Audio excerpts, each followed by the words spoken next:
Hi YouTube, what's up? My name is Allie. I think last time I posted anything was about 5 or 6 years ago, but I don't remember. I think my last video was probably very depressing, and this one's probably going to be just as depressing. So if you don't want to be depressed, you should not watch this video. Back when I was a sophomore in college, when I had all this, well, I don't know if you saw them, but I had all these weird videos where I was crying and talking about Super Junior and, because I like K-pop. So, got my hair, I literally woke up about an hour ago. And my face is super dry, so you'll have to forgive. I've tried to cover up the dryness with makeup, and it's not working. So about 5 or 6 years ago, 6 years ago. 6 years ago was a rough time in my life. About 6.5 years ago, my grandfather passed away, and that set in motion a lot of triggering things. Like, that triggered a lot of issues in my body. I began at the end of freshman year. This is when it happened, in March 2011, end of freshman year of college. I began to develop a lot of OCD symptoms. I'd had them growing up as well, but I didn't have them nearly as severely as I had them. Like, I began to literally turn around and check my door 3 times or more. I can't even remember. So I would do that to make sure it was locked, but I would do it obsessively. Like, I'd go all the way down the stairs to get my backpack, then I'd turn around and go back up and check. By the time that summer happened and I had my first knee surgery, I was a mess, and I was depressed, truly, really and truly depressed. And I'm going to try to get through this whole video without crying. It's going to be hard to talk about this. And during that summer, I spent a lot of time just listening to music or watching music videos and stuff, because you see, back in like October or November-ish of 2010, my first year of college, my friend from high school posted a video, and it was her sister dancing to different songs, and I had never heard of the genre K-pop before, but I looked up the songs that her sister was dancing to, and that was when I first discovered several groups. I discovered, before that, I had actually accidentally discovered Big Bang, accidentally discovered 2PM, but I didn't realize they were in the same genre as the stuff her sister posted. So I discovered Super Junior and Girls' Generation, and SHINee. And so I added those songs immediately to my MP3 player, because that's what I had at the time. But that whole summer, I kind of delved further into it. Like, I wasn't really super into it or anything, but that summer I was like, oh, let's just see what this is about. And I got a Tumblr, and I found out a lot of stuff about my favorite groups. I found a lot more music by my favorite groups, by the groups that I have found, and I listened to them. And then I showed them to my sisters. And my sister's favorite group, out of the ones that I've shown, was SHINee. And they were at the time, 9. So they liked to watch all the SHINee videos with me. And that fall of my sophomore year, the symptoms didn't go away, and my parents dismissed all the stuff that had been happening as me being depressed because I wasn't getting further in my recovery from my knee surgery, because I had a major reconstructive surgery, and I was still not having a lot of, it was depressing. I was very depressed, and it got worse that fall. It just got worse and worse and worse, to the point where I kind of had secluded myself. I spent most of my days on Tumblr. I spent most of my days listening to K-pop.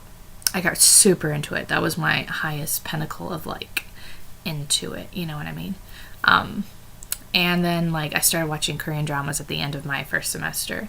And then my second semester was no better. After the first semester, I'd say, I went home and told my parents. I was like, Mom and Dad, I think I've got something wrong with me. And I said, because I had looked up, because I was having these bizarre, weird things with OCD, where I would be driving home, and then I'd have this weird feeling of, did I go back and did I run someone over? And I'd have to turn around and go back and check. And I did this repeatedly. And so I actually looked that specific thing up, and I came up with like forums for people with OCD, and I was like, holy cow. So when I went home for Christmas break, or winter break, sorry, I ended up getting counselor, but I didn't get any medication. I wasn't medicated. So I went back to school without really getting counseling because, hello, I was in my hometown, and then I went back to school. So I could do physical therapy, but then things just got worse and worse and worse. And I was very depressed. I was withdrawn. I spent all of my days watching Korean dramas. I spent all of my days getting on Tumblr. I spent all of my days watching YouTube. I spent all of my days listening to music and listening to K-pop.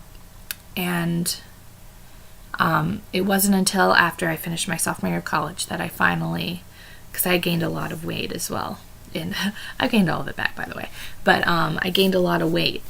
And then that summer I started losing weight. And it was a very, that summer after, and then I was put on medication. And so things were uphill from there in terms of my mental health. But that sophomore year of college was my worst year. It was a very dark time.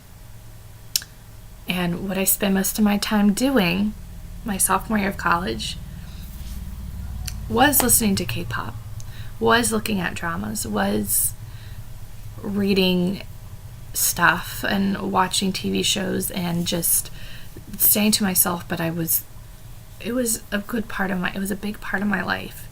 That spring was the spring that EXO came out. It was the spring that some of Super Junior's newer stuff came out. And it was the spring that Shiny Sherlock came out.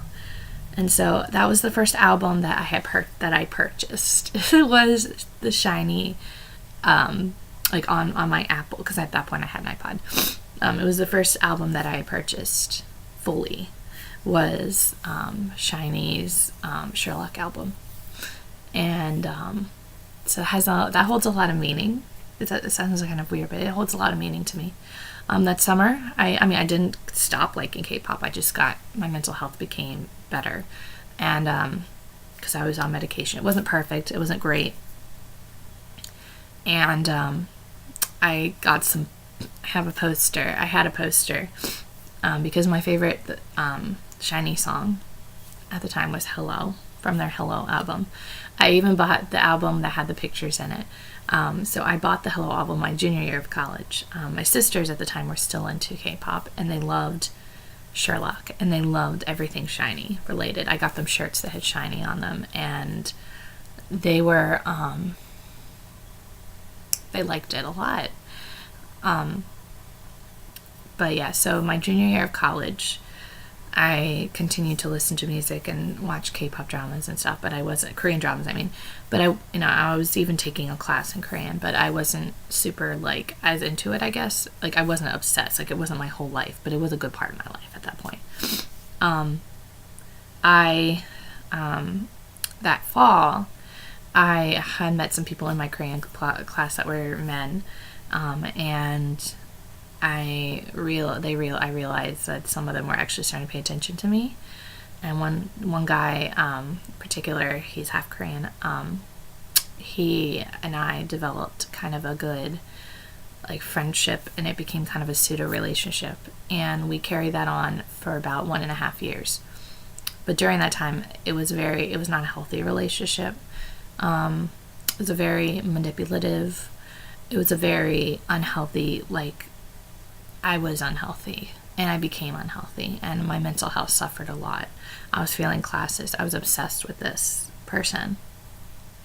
And so I was in a very bad place. And then when that all ended, the summer after my senior year, I got the text at work, right after I finished work, thank goodness, not before. And went home and cried, and that was when I became suicidal. Like, it just escalated, got worse, because I had so much dependence on this person, and then to not have this person in my life,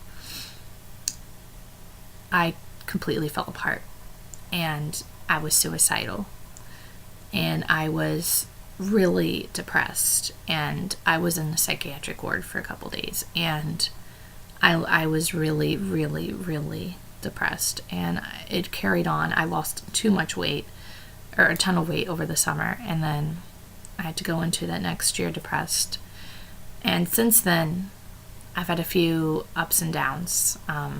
Things did get better. But then when I met someone new and that person ghosted me, that just made things go south again at the end of 2015. But anyway, so what I'm trying to get to the point is, and even now, I'm 25 and a half years old now, currently. I am a teacher and I love my job, but I have I still deal with anxiety. I still deal with symptoms of OCD. I still deal with depression. I still deal with that. Like, it hasn't gone away in the last 6 years. Not completely. And so I don't know what I'm at a point now where since I moved a year ago, I found, I had a counselor for a while, and then she moved. And so I just didn't have counseling for a while, and things got worse. And then I thought things got better, and then it was just back and forth. And this year I finally got a counselor about a month ago, and things are starting to look better again. But I was definitely at a really low place about a couple months ago, but I have not been suicidal since, well, I wouldn't say since the first huge thing, but since the second gentleman, but since he ghosted me. I haven't been suicidal since then, so it's been about 2 years. But when I had the support of my family, and even now my mom supports me because my insurance won't pay for my counseling. My mom graciously has agreed to pay for it. So I have support from my family and friends. I have people who care about me. I have people who ask me how I'm doing. And when I was in the deepest parts of depression, I did not realize that. And you don't realize that when you're in the deepest, lowest points in your life. You don't realize that people care about you. You don't realize they love you. And you don't realize how much you mean to people. And how much being gone would absolutely devastate them. You don't know when you're in there. You don't realize that. It only happens after you get through that, and after you have help, and after you get past that. It's only then that you realize how much your death would have absolutely devastated the people around you. And why am I sharing this now? Well, those of you in the K-pop community, you've heard by now that SHINee's Jonghyun has taken his own life. He took his own life. And this morning, well, not, we're in America, but in the morning Korean time, they found him. And he was unconscious, and he died. He took his own life because he could not live through the pain he did not know. And you think, how could he think like that? How could he go through that when there's so many people, his family, his friends, his group members? How could you think that no one cared about him, especially his fans as well? Well, not especially, but his fans as well, the people that cared about him. How could you think that he could go through with this? But you don't understand unless you've been there. That you don't think about that when you're in that moment. You only think about, the only thing that's on your mind is how much you just want to escape the pain, and how this doesn't seem, you don't know any other way out. Or that you don't think there is any other way out, and that you think that that is the only way that's gonna help you escape. You don't think about others. You don't think about your family. So those of you who say that is an incredibly selfish decision, it is. You're right. But guess what? None of us ever thought in our minds that it was selfish. And you, unless you've been in that place, don't you dare tell people how selfish their decision was. Don't you dare tell people that. Because they don't know. We don't know. Because we were in that spot and we don't know. And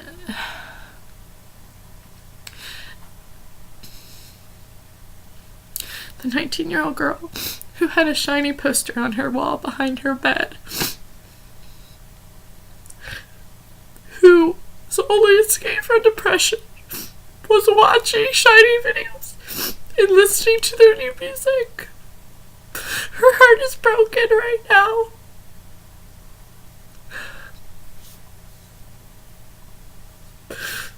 Super broken. Because at the time I wasn't suicidal, but it was the only thing that kept me getting up every morning. And I'm a Christian and I love the Lord, but during that time I wanted nothing to do with him. And I will say that even at that time, Shiny was, for me, one of the groups that I loved so much, and one of the groups that I listened to regularly, one of the groups that I followed and kept up with even now, even though I'm not really super into it anymore. I still like K-pop. I still listen to it. I still listen to new stuff. I still like, I listen to, I guess, BTS and GOT7 and I don't know what other really new boy groups. Well, there's a lot of them, so. But I still listen to the new songs from groups. But here, I am looking back and my heart is completely broken because he will never know how his music, both with Shiny and solo, how it has touched me and how it has helped me when I was going through such hard times in my own life. And my sisters have grown out of their K-pop phase. I think they're starting to rediscover it because their friends like BTS, so who knows. But I don't know how they're going to react when I tell them because they don't really experience emotion the same way as I do. For them it was a huge part of their lives as well. I don't know where that Shiny poster is. I don't even know if I know where the Hello album is. I think I tried to give a lot of it away because I didn't have room for it, and I was kind of moving forward. I still love the groups, but I didn't need a poster to remind me, you know what I mean? And I'm in my mid-20s, and I'm an adult, and I'm in the professional world now. I don't need that stuff. But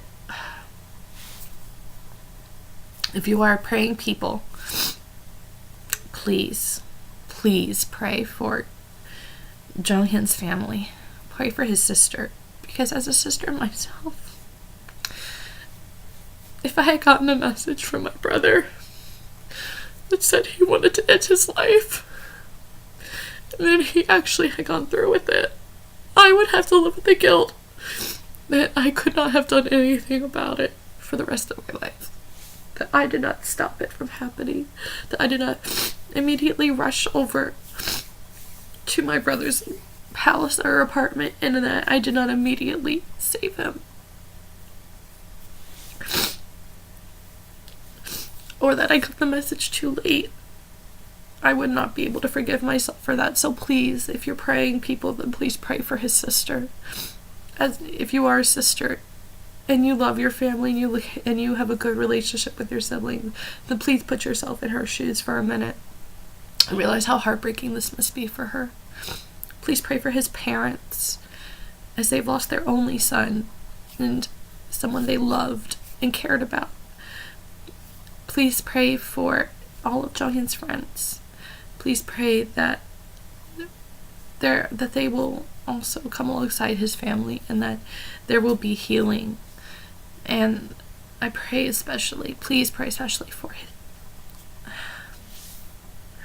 the other members of his group, for Onyu and for Ki and for Minho and Taemin. Lord, I can't even imagine what's going through their minds right now. I can't even imagine how much this has touched them or hurt them, and how they might feel like it could be their fault as well. I know that they're in their own lives now, and that they don't live all together in a little group, and that they don't do all these things, that they do a lot of solo stuff now. But my heart is broken that the last time Shiny performed, it wasn't even a full group. And now look at how things have just I read this on Facebook as soon as I woke up. I woke up and I checked Facebook. And one of my mutual friends, well, we have a mutual friend, but we don't really actually know each other.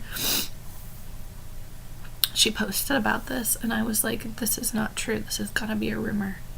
And I checked Google, and then I saw all the articles and all the confirmations from the agency, and the first reaction I had was no, no, no. Like, this cannot be happening. How can someone miss all the signs of someone who is suicidal, and how in the world could he have think in his mind? And this part of me that is past the point of being suicidal looks back and goes, how in the world could he not have known that so many people loved him and so many people would react like this? How I reacted to his death. So many people would mourn him. How could he not know? But you don't know but there's the part of me that knows, that's been there, that knows that until you are in that situation, you cannot say, how could they not have known how many people would mourn them when they died? Because that's not what they think about when they're in that moment. They don't think about how their sisters feel. They don't think about their family.